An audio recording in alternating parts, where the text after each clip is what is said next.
yaşam varlığı daraltıyor. Bu bizim suçumuz. İntihar etmek de öyle yani. Hani ama biz biliyoruz ki Allah Teala Kur'an-ı Kerim'de ne bildiriyor? Ellezî halakal mevte vel hayâte liyeblukum eyyukum ehsenu amelen. Sizin hanginizin daha iyi amel yaptığını denem için ölümü de hayatı da Kılıç olur. Esmek semekin tekiye çoğuludur. Esmek balıklar. El esmeku balıklar il bahril esvedi. Ne demek bahril esved? Karadeniz'dedir. Bahril esved. Peki aramızda Karadeniz arkadaşlar var. Evet. El esmeku balıklar il bahril esvedi. Bak esved sad olmuş. Sad olunca kıymeti hocalar hakikaten gelince x de kese yapar. Bak. son 2 dakikamız kaldı. Uzaktan çek. O zaman aslında bizim kendi hiçbir açık kapı kalmamış olabilir. O kadar zor şartlarda olabilir. Çünkü Allah Teala ne diyor? وَلَنَا يُوَلَّكُمْ بِشَيْءٍ مِنَ الْخَوْفِ وَالْجُوعِ وَنَقْصٍ مِنَ الْاَمْوَالِ وَالْأَنْفُسِ وَالثَّمَرَاتِ. Biz sizi bir takım şeylerle deneyeceğiz. Korkular, anlardan eksilmelerle deneyeceğiz. Sen sabredenleri müjdele. Sonra şöyle buyuruyor. O müminler şöyle derler. Onlara bir şey isabet ettiği zaman bir zorluk şunu derler. İnnalillah ve innalillah. Biz Allah'tan geldik, Allah geleceğiz. Yani ümitsizliğe kapılmazlar. Çünkü Allah'ın en büyük ümit olduğunu biliyor. O zaman yani mümin ümitsizliğe kapılmayacak. Hayran o bütününe bakarken, o fincanına bakarken fincan hikaye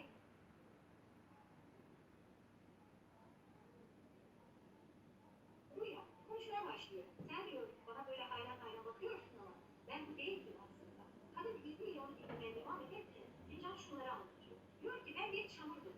Sonra bir ustanın eline düştüm. O usta beni yordu. Çok acı çekti. Sonra beni aldı bir tezgahının Var, fotoğraflar da var.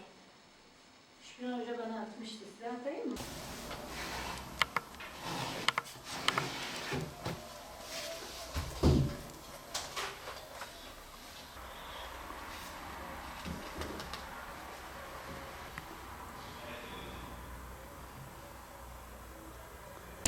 Biz gençlik merkezlerinde ve Darül İslam'da bir süredir zaten siyer, akaid, tefsir, Risale-i Nur gibi birçok dersleri veriyorduk yüz yüze. Ama bu koronavirüs nedeniyle dünya çapında yapılan önlemler sebebiyle eğitime ve tabii ki diğer konularda da faaliyetlerimize ara vermek durumunda kaldık maalesef. O hafta yani eğitime ara verdiğimiz haftanın akabinde bir takım çalışmalar yaptık, araştırmalar yaptık. Bir haftalık bir aradan sonra hemen uzaktan eğitime başladık. Ve bir haftalık bir kesinti oldu yani böylece öğrencilerimizle. Kaldığımız yerden bıraktığımız şekilde derslerimize devam ediyoruz. Derslerimiz oldukça zengin bir içeriğe sahip. Fıkıh, tefsir, akaid, Arapça, kırık meal çalışması,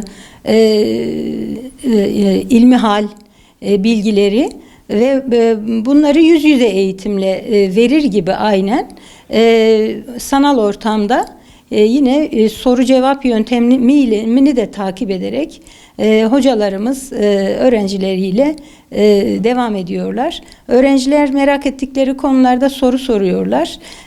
Sanal ortamda aynı şekilde derslerimiz devam ediyor. Aynı şekilde KYK'larda, öğrenci yurtlarındaki manevi danışmanlarımız da bıraktıkları yerden öğrencileriyle uzaktan eğitime devam ediyorlar. Yaptıkları gruplarla uzaktan eğitime devam ediyorlar. Böylece eğitimimiz inşallah sekteye uğramadan bu olumsuz ortam kalkıncaya kadar bu şekilde devam edecek Allah'ın izniyle. Öğrencilerimizin performansları umduğumuzdan çok daha yüksek olduğunu söyleyebilirim rahatlıkla. Çünkü bize dönütleri çok olumlu oluyor. Hem teşekkürlerini sunuyorlar hem de derslerin devam noktasında bize oldukça cesaretlendiriyorlar. Ayrıca derslerin arttırılması noktasında da bize olumlu dönütler oluyor. Hatta yeni dersler koyduk. Bu sanal ortamı taki derslerden sonra yeni öğrencilerimizin istekleri doğrultusunda yeni dersler koyduk. Mesela Kırık Mealli tefsir dersini son olarak koyduk. Öğrencilerimizin bu denli performans göstermeleri aslında gençlerin Kur'an ve sünnet temelli ne kadar bilinçli olduklarını bize gösteriyor ve bu bizi umutlandırıyor oldukça. Çünkü ecdadımız da böyleydi. Onlar da İslam'ın eğitime, ilme verdiği önemden yola çıkarak her ortamda, her halükarda eğitimlerini sürdürdüler. Asla kesintiye uğratmadılar. Mesela zindana düştükleri zaman bile o hapishaneyi birer medreseye çevirebildiler. Kalem bulamadıkları zaman kömürle yazdılar. İlmi neşriyatın yasaklandığı günlerde bile koordineli bir şekilde ve gizli bir şekilde ilmi çalışmalarını yürüttüler, bedeller ödeyerek yürüttüler. Bu durum bize aslında bugünü hatırlatıyor. Bugünkü gençlerin de aynı bu şekilde bu iştiyakla ilme sarılmaları bizi oldukça onurlandırıyor ve umutlandırıyor. Çünkü sanal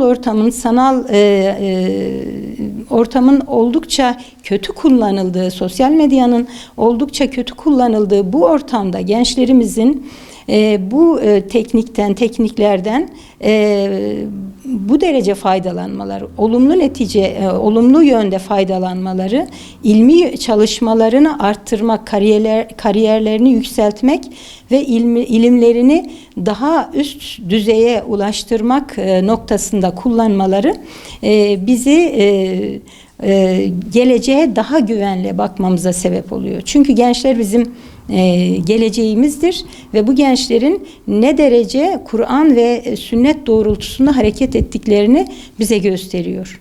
Yüce kitabımız kendinizi ve ailenizi ateşten koruyun hitabıyla aslında bize ailemizin bizim en önemli görevlerimizden biri olduğunu, ailemizi eğitmemizin bizim en önemli görevlerimizden biri olduğunu bize hatırlatıyor.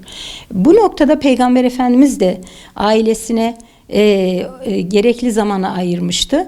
O Medine'de bir peygamber, aynı zamanda bir komutan, bir imam, bir önder olmasına rağmen çok önemli vazifeleri taşımasına rağmen asla ailesini ihmal etmedi.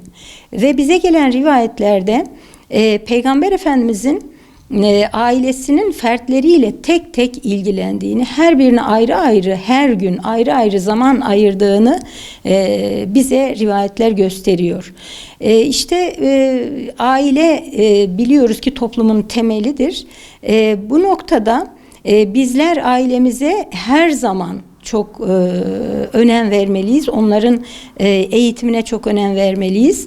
Bu koronavirüsün bizi eve kapattığı bu dönemde ailemizle geçirdiğimiz zaman çok daha fazla oldu. Belki de hani ailemizi çok yoğun çalışma temposu içerisinde ihmal etmiş olabiliriz. Gerçi biraz önce örnek verdiğim gibi hiçbir çalışma temposu, yoğun çalışma temposu bizim ailemizi ihmal etmemize sebep olmamalı. Ama biz bu noktada yanılgıya düşmüş olabiliriz. Ailemizi zaman zaman ihmal etmiş olabiliriz. Bu ihmalkarlığımızı telafi etme noktasında bize bir şans doğdu diye düşünmeliyiz. Ve bunu şansa, bunu güzelliğe çevirebiliriz. Benim en büyük tavsiyelerimden birisi, ben evde sıkılıyorum lafını kaldırıp atmamız, rafa kaldırmamız. Böyle bir şey mümkün değil. Yani bir müminin sıkılması mümkün değil. Çünkü Peygamberimiz biliyoruz ki bize iki nimetten bahsediyor. kaybedince kadrini bileceğimiz iki nimetten bahsediyor. Şunu söylüyor, iki nimet vardır ki insanların çoğu onu kaybedince kıymetini bilir. Bunlardan biri sağlık, birisi de boş zaman. İşte eğer biz sağlıklıysak ve evimizdeysek aslında biz kayıp içerisinde değiliz. Çocuklarımızla, eşimizle, ailemizle o kayıp zamanlarımızı telafi etmeliyiz. Ailemizi bir medreseye çevirmeliyiz. Güçlü aile demek, güçlü toplum demektir.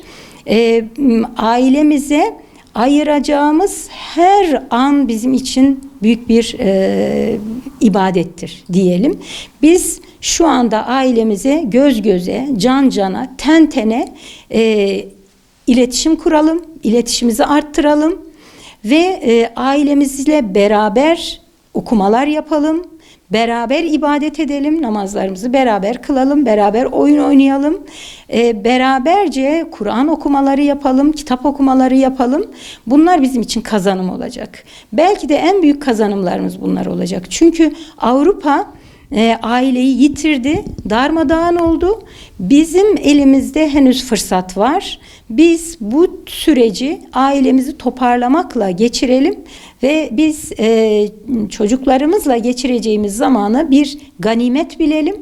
Birbirimizle olan diyalogumuzu arttıralım ki daha sonra bu durum düzeldiği zaman depolanmış, tükenmiş olarak değil, enerji depolamış olarak sosyal hayatımıza yeniden dönelim.